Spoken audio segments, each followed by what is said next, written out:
is a scab.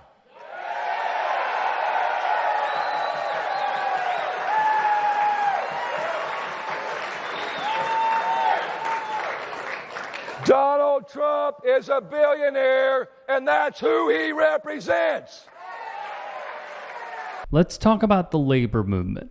I've been talking about Michigan for a long time. We can't let them take your car industry out. The former president, Donald Trump. President Trump spent 4 years in office distinguishing himself as the most anti-union president of the last 3 decades. And unions. He appointed Eugene Scalia, one of the nation's top anti-union lawyers, to be his Secretary of Labor. Under Trump's administration, the National Labor Relations Board implemented sweeping new rules that made it harder for workers to form unions, rules, by the way, that Joe Biden reversed when he took office. Trump can give word salads on how pro-union he is, but his record speaks for itself. Donald Trump has a history of serving himself and standing for the billionaire class, and that's contrary to everything that working class people stand for. We want a general strike. We want everybody walking out, just like they do in other countries. As UAW President Shawn Fain understands quite well. Trump packed the courts with anti-labor judges, people like Thomas Farr, who spent his career bringing cases before the courts to weaken unions. President Trump made it harder for workers to earn overtime, and he gutted the federal agency in charge of workplace safety. And it's why we see ads such as these airing. Donald Trump, he's not a good man. He's not a good person. He does not care about anybody in this world except Donald Trump.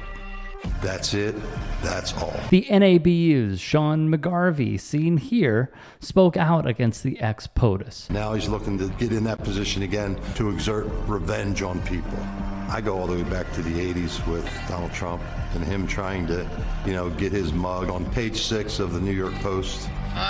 The only difference between the Donald Trump of the 80s and the Donald Trump of today is he feels totally free to let his dark side out. And his dark side is very, very dark. I can tell you that he personally committed to me that he was going to get our pensions fixed. He understood who was affected by these pensions. He assured me, I'm the President of the United States, I'll just call Mitch, I'll tell him to put it in the bill. Is everybody gonna love me? Everybody loves me, right? Is everybody gonna love me? Yes, Mr. President, you fix the pension, everybody's gonna love you. Well, that was wasted breath. There was lots of other things put in that bill. There was tax cuts put in that bill for rich people. When the leaders are telling everyone how much of a con artist Donald Trump is, believe them. There's another person who despises unions and aligns with Donald Trump. Well, all the things that I believed in for all these years, 50 years of coaching, no longer exist in college athletics. Former Alabama and LSU head football coach Nick Saban. Saban joined Texas Senator Ted Cruz, a man who objected to the results of the 2020 election, to not only brown-nose Saban, but join forces in a show for the cameras to inform the masses of their stance on NIL. They hated it. In short, they hated it because the pendulum would swing from the most powerful to the people that they call amateurs, which of course they are not. If one is unfamiliar, the legendary head coach owns 2 Mercedes dealerships in the state of Florida under the business name Dream Motor Group. In total, he owns 9 dealerships in the South. From AL.com, Saban has been an investor in luxury car dealerships for many years with Dream Motor Group, already the owner of 2 Mercedes locations in Birmingham, one in Baton Rouge, Louisiana, the same site of the college campus LSU, which is where he coached football previously, one in Nashville, and another in the Houston area. Saban's son, Nicholas, is part of the management team at Mercedes-Benz of Birmingham. To give one an idea of Saban's reach, Ole Miss running back Quinshon Judkins using NIL money, the same money that Saban is opposed to. Well, Judkins bought a Mercedes from Nick's dealership. How about that? So, nonetheless, why do we bring up unions, you might be asking? For 3 decades, Mercedes has pulled in billions in profit off the millions of cars we've built. Mercedes executive pay goes up, while Alabama auto workers fall further behind. The brand may be foreign, but the labor is American. American non-union auto workers are getting a raw deal.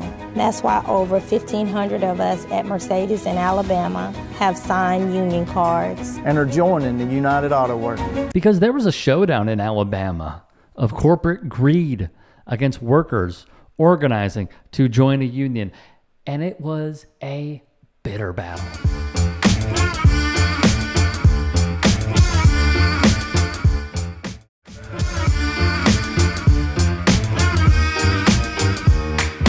Union cannot guarantee you anything. Over a 3-year contract, UAW stands to collect tens of millions of dollars in dues and benefits. I believe you shouldn't have to pay union dues and generate millions of dollars per year for an organization where you have no transparency where that money is used. They have pretty much shown a video, if I'm not mistaken, every single week about the union.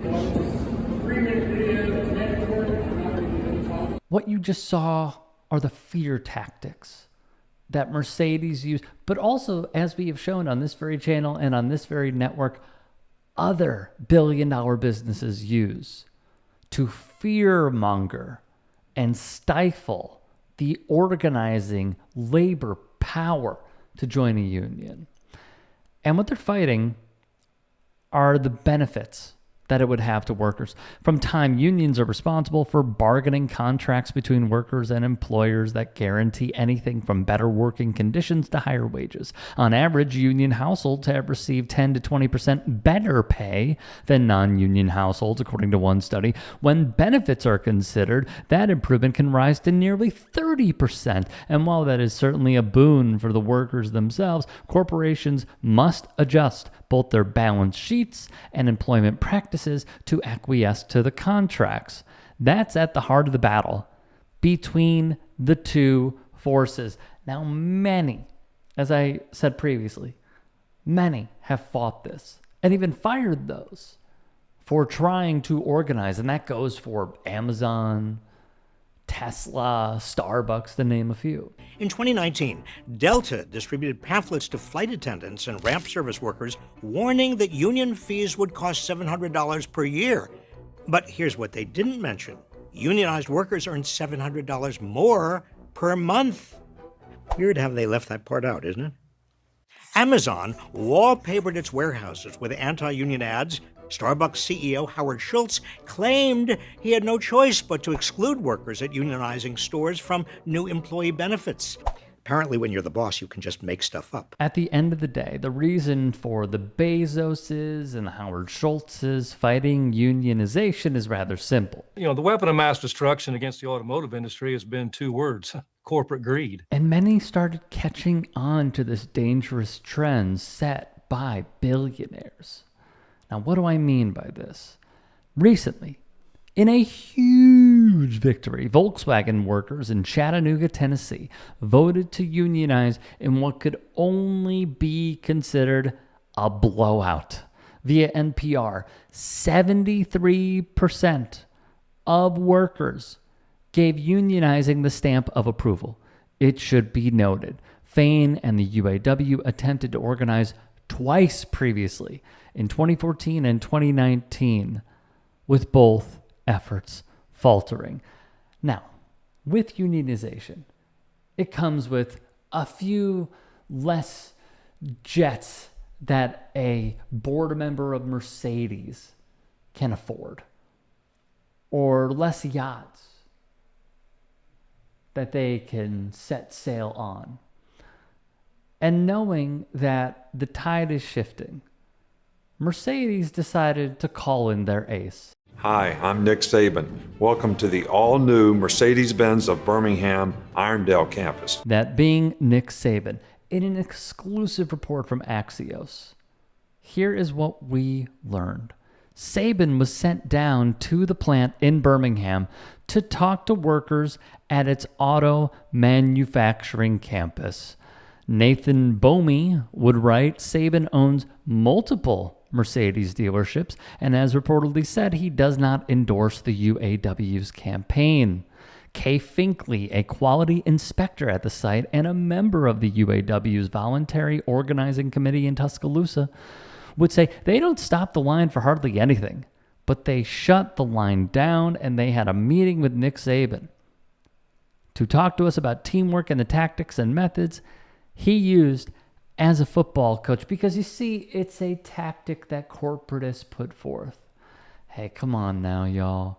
We're a family, right? We all work together and love each other, right? Let's bring in arguably the most successful college football coach to give you some motivation, which, by the way, he really doesn't like that you guys are unionizing. Why would you unionize? When one advertisement aired, Saban wanted to double down and make it crystal clear. I do not personally endorse the UAW or its campaign. And sadly, it appears that all of their fear-mongering tactics worked. Via CBT News, according to the National Labor Relations Board, 56% of the approximately 5,000 eligible workers voted against unionizing, with more than 90% participation in the election. Mercedes workers were dealt a tough loss this week. So what is your message to workers, the media, people watching about the role of a tough loss in the larger labor movement? It's part of life. I mean, I'm sitting right here right now as a product of losing. The first election I ever ran for, I lost. And, but I learned through it. We're going to keep doing this. It's not, we don't quit. We keep rolling, and we got a lot more great days ahead, a lot more victories ahead, and we've had a lot of success already, and we got a lot more to come. So I look forward to it, and I know these workers here want justice, and we're going to keep doing what we can to bring it to them.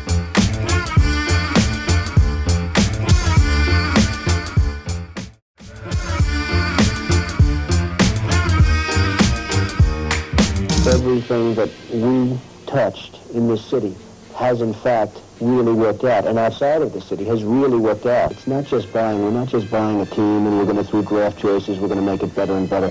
We're creating a team, but we're creating a whole league. Donald was hell-bent to get into the NFL, either via an accommodation or a merger or a court case, which, in my opinion, he hoped would lead to a merger. He gets the Generals. We need to move to fall. We have to move to fall. We need to take on the NFL. Immediately. Yeah. Trump had gone on to publicly state legendary coach Don Shula wanted a Fifth Avenue apartment at Trump Tower if he were to coach the Generals, Trump's team, and Shula would respond as such. I've decided that I'm not interested in the United States Football League and the New Jersey Generals in particular, and contrary to reports that I was on the verge of signing, that was not true. He mentioned that I was on the verge of agreeing to an offer, and all he had to do was agree to the things that I wanted, a condominium on Fifth Avenue. But I guarantee you it wasn't down to that. Here was the result. It would take a lawsuit, and lawsuits were one of Donald Trump's favorite sports.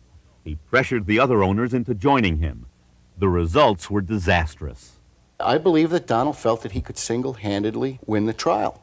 If you talk to Donald today, I'm sure he'll tell you that that was not a defeat. But the key is whether the USFL won, and that's won in quotes, won the trial or not. The fact is that the USFL is not playing today. Exactly. And this defeat plus. Pete Rozelle says to him, as long as I am with the NFL, as long as my heirs are with the NFL, you will never have a team in this league. Because he saw him for what he considered him to be, a con man. The NFL's commissioner at the time, Pete Rozelle, basically telling him to kick rocks. Your San Francisco quarterback, I'm sure nobody ever heard of him, that NFL owners don't want to pick him up because they don't want to get a nasty tweet from Donald Trump. Do you believe that? So I think President Trump does view this as an easy, comfortable political fight, much more so than healthcare, which is dividing his own party, dividing his base, much more so than taxes, which is one of the most contentious issues. But this is a crucial week for those two domestic legislative priorities of the president. I think it's very disrespectful to our country. I think it's very, very disrespectful to our flag. Led some to believe that Trump's anti-kneeling stance and attacks on the National Football League was spearheaded from his time as owner of the New Jersey Generals. Now, someone he has a lot in common with. Team owner Dan Snyder reportedly met with NFL Commissioner Roger Goodell. Snyder and Goodell's offices declined to comment, but the Washington Post is reporting that Snyder is holding firm on the position he took earlier this month in a letter to fans, in which he ruled out any name change, writing, "We are Redskins Nation, and we owe it to our fans and coaches and players, past and present, to preserve that heritage." What I did realize was that I've always been a Redskin fan. That would be the former owner of the Washington Commanders, Dan Snyder, who would continue to use the racial slur as his team name for a very, very long time. He would, like Trump, conduct fraudulent practices to manufacture consent in their quest to retain their own power and privilege. The Washington football team engaged in harassment and abuse openly and without consequence for more than 2 decades. I personally experienced harassment and misogyny during my 14 years with the organization, both as a cheerleader and marketing executive. I eventually left in 2011 because my work environment routinely made me feel anxious and unsafe. The harassment and objectification of the cheerleaders was constant. Under Dan Snyder's leadership, women were used as sex objects and tools to increase sales rather than dignified human beings. Additionally, like Trump, lawsuits and hearings were brought to the forefront. Daniel Snyder, a person with real power, probably won't face real consequences for his disastrous stewardship of this team. ESPN's Mina Kimes gave a blistering response to the accusations, which were in short. Not the only news out of the Washington football team. They have reached a settlement with a former team employee who accused owner Dan Snyder of sexual misconduct in 2009, according to multiple reports. The Washington Post reports the settlement is for $1.6 million and that Snyder and the team have denied any wrongdoing. The New York Times is reporting that Snyder paid the settlement to avoid negative publicity, and both the Post and the Times report that the woman was fired after making the allegations. Yet the two men have another thing in common, all right? Donald Trump, as we know, was the star of The Apprentice, with Mark Burnett serving as EP of the show, kowtowing to Trump's every move and adding to the real estate mogul's rise in American politics.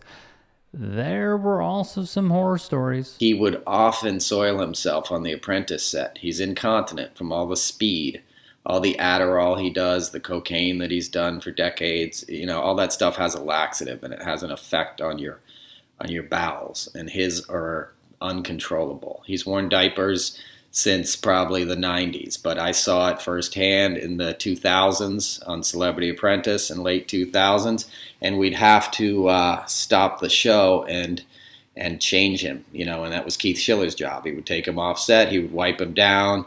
Our nickname for Keith was Wet Wipes. Noel Kassler, a comedian who would speak with Midas touch on his time working on the set of The Apprentice, spoke out. He'll also do it in a rage, and this is where it gets really drug-related. He'll start to freak out. You know, one time there was the word arbitrage on a cue card, and he started screaming that the script department was setting him up. You're setting me up! And he just freaked out and then very loudly evacuated his bowels, and you could smell it. You know, and the guy who was holding the boom mic, you know, was tearing up. So when you hear Diaper Don, it's not a joke. He tries to hide it. I'll give you one more fact. If you look up the video of him when he was doing the WWF thing, he tackles a guy on the ground outside of the ring, and you can clearly see the outline of the Depends in his pants. And that was back in the early 90s.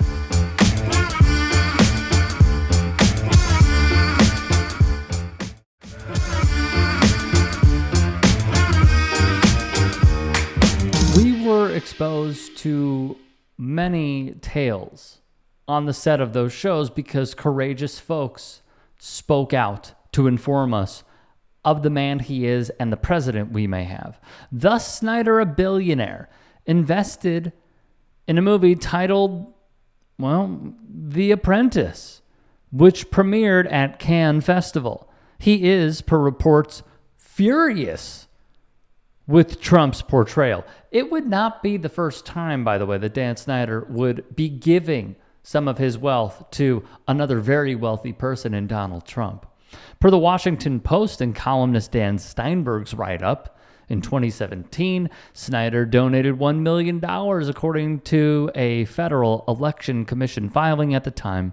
Politico would report Snyder's wife, Tanya, also donated to Trump's campaign, along with Jeb Bush's. In 2020, there was a little shock when Snyder made another donation to Trump. There is a pattern. They are buds. They're tight. It's obvious because they have shared interests. Esquire's Bria McNeil would put the following in her piece. Snyder put money into the film believing it would depict Trump in a positive light. However, it did not. And he's in a fit of rage over what he saw. Now, one maybe shouldn't be surprised considering who we are dealing with, but nonetheless, Snyder's ticked, and it's having a snowball effect with him internally. Behind the scenes, a nasty battle has played out between the Snyder-backed company Kinematics and the filmmakers over the creative direction of the film. Snyder finally saw a cut of it in February and was said to be mad, real mad. Kinematics' lawyers were enlisted to fight the release of it, and the cease and desist letters began flying. It wouldn't end there, though. More from Variety. Sources familiar with the back and forth say Snyder took issue with multiple aspects of it and weighed in on what should be changed. In earlier versions of the screenplay, the movie featured a scene where Trump R-words Ivana. One insider familiar with the scene that is in the current cut described it as violent and uncomfortable and follows a fight between the couple. In a 1989 divorce deposition, Ivana accused Donald Trump of R-wording her. Ivana, who died in 2020, later refuted these claims in 2015, basically saying that the story was made up, there's no merit to it, we're friends, blah, blah, blah.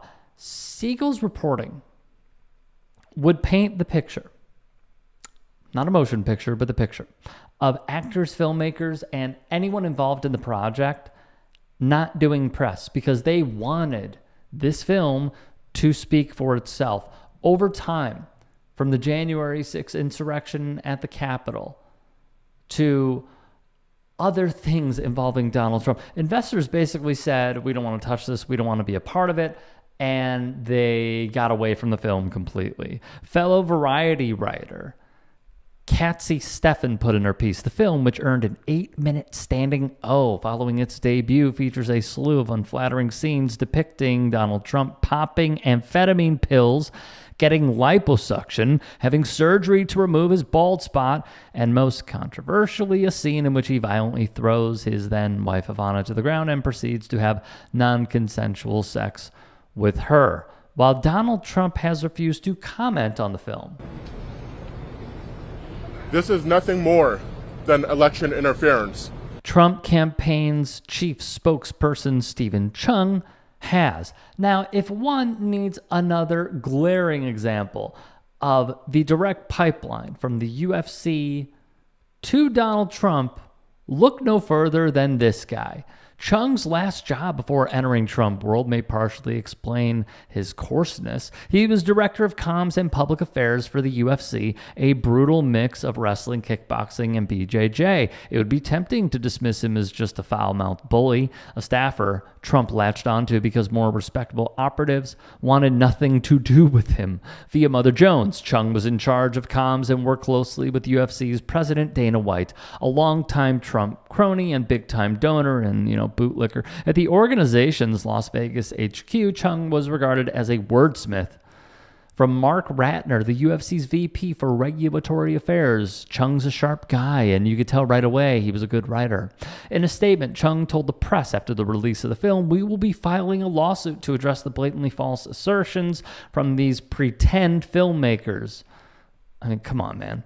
This garbage is pure fiction, which sensationalizes lies that have been long debunked. The Daily Beast said more. Chung went on to blast the film as election interference by Hollywood at least. Oh, jeez. On the same level as the criminal charges brought against Trump in 4 separate cases over the last year, which Chung termed the illegal Biden trials. Chung would add the film as pure malicious defamation, should not see the light of day, and doesn't even deserve a place in the straight-to-DVD section of a bargain bin at a soon-to-be-closed discount movie store. It belongs in a dumpster fire. We have gone over so many times about how Hollywood elites are really not the people that Republicans claim that they are. These crazy vote blue no matter who people. It just isn't like that. There are plenty of conservatives. There are plenty of people who are in the MAGA base that are involved in the upper echelons of Hollywood. It is a long debunked myth, but for Stephen Chung, it doesn't really fit the narrative.